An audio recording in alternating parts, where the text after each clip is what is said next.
I decided to research the New Jersey Home for Disabled Soldiers at Menlo Park in Edison, New Jersey for my poster project.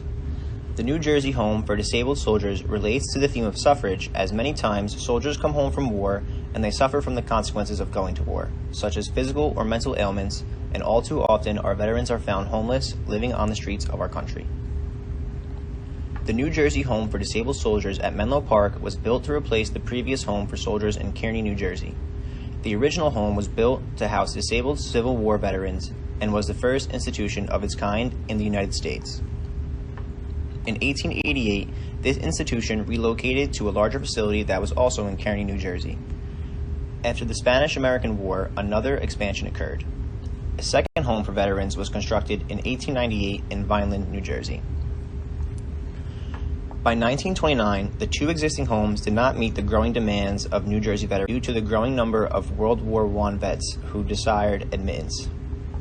Legislation was passed in 1929 permitting the sale of the Kearny home and construction of a new home.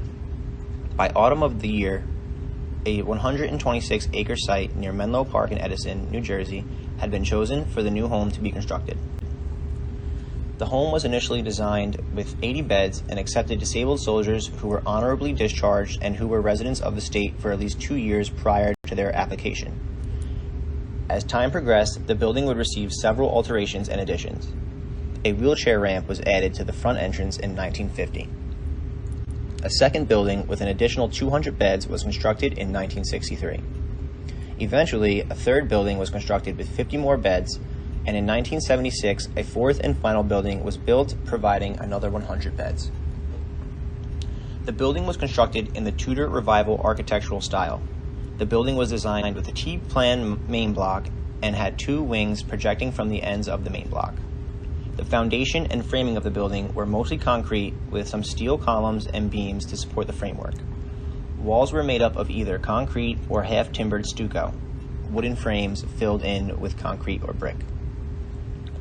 As time progressed, the original building was no longer able to meet the growing needs of New Jersey veterans. In 1996, New Jersey's Home for Disabled Soldiers was demolished so that a new building could be built on the same site. There was not much of an extensive effort for the preservation of the building, as it was planned to be demolished so that a new, more serviceable building could be constructed. Nevertheless, utmost efforts were made during the construction of the new building to ensure that it would be everything and more for its honorable residents. The reconstruction of the building aligns with the philosophy of Viollet-le-Duc, who believed that structures should be restored beyond their original qualities to achieve their utmost purpose. Viollet-le-Duc's ideology is eminent in the construction of the new building, as it was more serviceable to its residents and provided them with a living experience beyond that of the original building. The new structure consisted of 5 separate residential units with their own staff, a more personalized experience for residents, as staff could form relationships with them and their families. The arts and crafts architectural style of the building was chosen to emulate a home-like feeling, as this style was mostly associated with the residential architecture. The construction of the new building met all required federal guidelines, but took the required to new levels with innovative strategies. For example, the federal guidelines required a 3,600 square foot multi-purpose area, such as an auditorium, to be used about 3 or 4 times a year. The home at Menlo Park took this requirement to a higher standard with the creation of the town square, which met the requirement of the federal guidelines but went further as it provided space for gatherings, socialization, special events, and meetings, and offered use 24 hours a day, all year round. The town square was created as a place where residents could socialize, use the bank or library, receive a haircut, or enjoy some food. Extending from the town square section, the main path also included more residential services such as doctor's office, dentists, and pharmacies, fully emulating a residential society and not just an elderly home.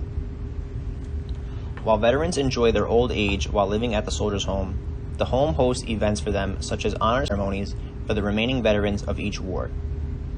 Smiles of gratitude and appreciation cross the faces of the men and women as they receive their honors, as it is the least we can do to repay them for all their acts of heroism.